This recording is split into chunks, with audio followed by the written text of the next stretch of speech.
Assalamualaikum warahmatullahi wabarakatuh. Sekilas tentang kali ini, judulnya Sangkan Paraning Dumadi, Sumbu Filosofi Yogyakarta. Pada bulan September tahun 2023, Pemda DIY mendapat kabar gembira dengan diterimanya Sumbu Filosofi Yogyakarta, yakni Sangkan Paraning Dumadi, sebagai warisan budaya dunia oleh UNESCO setelah diperjuangkan bertahun-tahun. Namun sebelumnya perlu diketahui bahwa terdapat perbedaan antara sumbu filosofi dan sumbu imajiner. Sumbu imajiner itu membentang dari laut selatan menuju keraton dan berujung di Gunung Merapi. Sedangkan sumbu filosofi itu bermula dari panggung Krapyak, sebuah bangunan, kemudian menuju keraton, dan dari Tugu menuju keraton. Nah, sumbu imajiner berkonotasi mitos, bahkan mistis.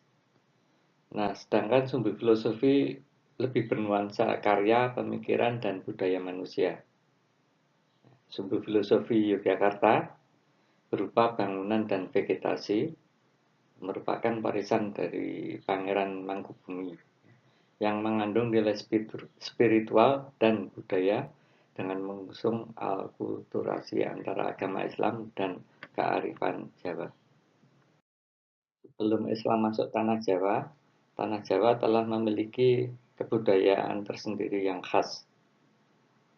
Kemampuan Islam beradaptasi dengan budaya lokal mempermudah ajaran Islam untuk diterima oleh lapisan masyarakat yang ada. Pangeran Mangkubumi sebagai pendiri Keraton Ngayogyakarta Hadiningrat beserta sumbu filosofi Sangkan Paraning Dumadi itu lahir dalam lingkungan Keraton Surakarta. Begitu tumbuh dewasa, beliau melihat realitas bahwa kondisi keraton dan rakyatnya terutama itu tidak dalam kondisi yang kondusif karena ada tekanan dari penjajah VOC. Hal ini menjadikan Pangeran Mangkubumi mencoba untuk berjuang mengangkat harkat martabat kemanusiaan rakyat. Pangeran Mangkubumi tidak terima Keraton Kartosuro itu diintervensi oleh VOC, di mana pihak keraton cenderung untuk bersikap lunak gitu. Akibatnya Pangeran Mangkubumi terpaksa angkat kaki untuk melawan VOC itu, angkat kaki dari istana gitu, beserta pengikutnya yang semakin lama semakin berkembang. Perlawanan Pangeran Mangkubumi terhadap VOC itu memaksa VOC untuk melaksanakan gencatan senjata, ya, di mana melalui perjanjian Giyanti yang digelar pada tahun 1755 itu VOC menerima ya status Pangeran Mangkubumi sebagai raja di wilayah Yogyakarta. Artinya di dalam hal ini Pangeran Mangkubumi diterima untuk mendirikan suatu kerajaan tersendiri terpisah dari Keraton Surakarta. Pemilihan Yogyakarta sebagai kerajaan baru yang terpisah dari Kasunanan Surakarta merupakan babak baru kepemimpinan Pangeran Mangkubumi yang kemudian bergelar Sri Sultan Hamengkubuwono Senopati ing Ngaloga Ngabdurrahman Panatagomo Khalifatullah yang biasa disingkat dengan Sri Sultan Hamengkubuwono pertama. Pangeran Mangkubumi saat membangun kota Yogyakarta itu tidak asal-asalan, tetapi memiliki dasar filosofis yang sangat kuat gitu. Di mana Sangkan Paraning Dumadi sebagai sumbu filosofi itu pada dasarnya adalah innalillahi wa inna ilaihi rajiun. Di mana konsep kosmologi Jawa memadukan antara jagat cilik manusia dan jagat gede atau jagat besar, yaitu atau makrokosmos, yakni alam semesta.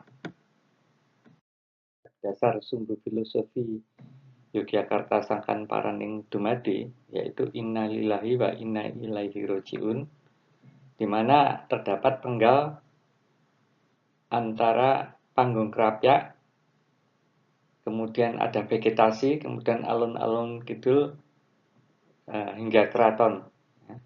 Ini Sangkaning Dumadi.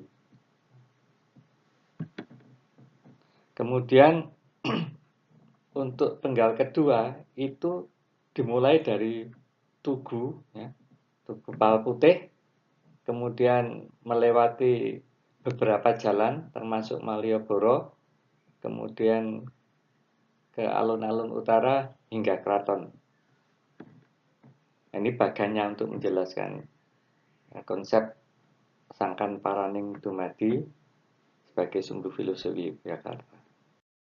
Filosofi dasar dari sumber filosofi Sangkan Paraning Dumadi Keraton Yogyakarta itu adalah innalillahi wa inna ilaihi rojiun, di mana menggambarkan perjalanan manusia, ya, mulai dari alam ruh, kemudian menjadi bayi terlahir di dunia, kemudian tumbuh menjadi anak-anak, remaja, ya, kemudian menjadi manusia dewasa, kemudian berumah tangga. Nah, ini innalillahi gitu. Segala sesuatunya berasal dari Allah gitu. Nah, kemudian setelah berumah tangga, mempunyai anak, mempunyai keturunan, nah, kemudian berproses menjadi tua, ya, dan akhirnya meninggal, ya. Dunia kembali kepada penciptanya. Nah, ini penggal inna ilaihi rojiun, atau kembali kepada Tuhan yang Maha Esa. Mana tadi disebutkan sebelumnya, penggal innalillahi ini mulai dari panggung kerapyak hingga keraton. Nah, di antara kedua bangunan tersebut terdapat bangunan dan juga vegetasi-vegetasi, ya, tumbuh-tumbuhan yang semuanya itu mempunyai makna. Nah, ini seperti pohon pakel. Ini melambangkan seorang yang dewasa yang perlu mempunyai pertimbangan yang matang dalam hidupnya. Seperti itu. Nah, sekali lagi, semua vegetasi dan bangunan itu tidak dibangun asal-asalan, tetapi mengandung makna di baliknya. Penggal kedua dari Sangkan Paraning Dumadi, yakni Paraning Dumadi atau Inna Ilaihi Rojiun, itu mulai dari Tugu Pal Putih menuju keraton, di mana di antara keduanya terdapat jalan ataupun juga bangunan dan vegetasi yang mempunyai makna gitu. Sebagai contoh ini Jalan Margo Utomo, itu berarti jalan keutamaan, ya, di mana mempunyai makna manusia perlu memahami nilai keutamaan dalam hidupnya dan berupaya sebisa mungkin untuk melaksanakannya.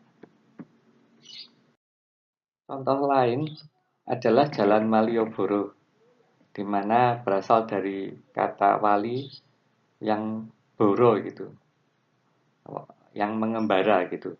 Ini bermakna manusia perlu wajib mengikuti jalan kearifan wali, yakni menerangi kehidupan sesama. Kemudian juga ada Pasar Beringharjo. Nah, ini mencerminkan atau simbol dari godaan manusia akan kekuasaan dan harta benda. Jumlah 4 pojok beteng yang ada di Keraton Yogyakarta itu juga mempunyai pemaknaan filosofis. Ini sawiji, greget, sengguh, ora mingkuh. Sawiji itu dimaknai sebagai cita-cita yang didukung dengan konsentrasi atau fokus terarah pada tujuan utama. Greget merupakan perwujudan dari semangat dan dinamika yang terarah melalui jalan yang benar. Kemudian sengguh merupakan rasa percaya diri secara penuh pada kemampuan pribadi. Ora mingkuh dimaknai sikap pantang menyerah dan tidak takut menghadapi kesulitan. Akhirnya, sumber filosofi sangkan paraning dumadi merupakan fakta sejarah, potret pemikiran dan pemahaman yang dibentuk oleh dimensi subjektif historis, lingkungan sosial budaya, serta pemahaman yang menyertai.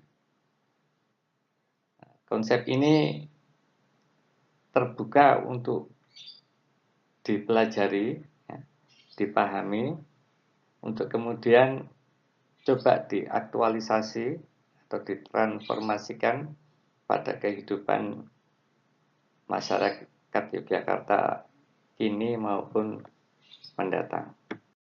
Penulis menyadari bahwa penjelasan ini terlalu singkat, kurang lengkap, dan mungkin banyak mengandung kekeliruan. Untuk itu penulis mohon maaf yang sebesar-besarnya. Terima kasih. Wassalamualaikum warahmatullahi wabarakatuh.